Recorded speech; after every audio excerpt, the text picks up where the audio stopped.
So today I have my Crane Galaxy here. As you see, it's still dry. I'm going to use a bucket flush on this.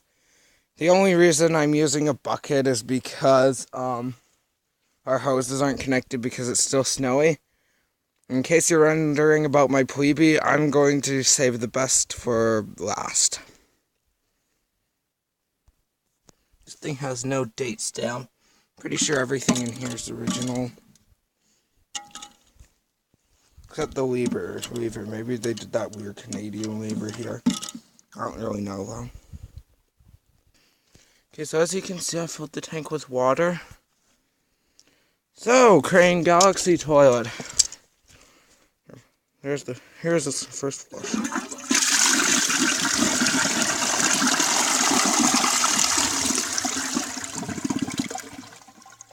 Yeah, it's meh.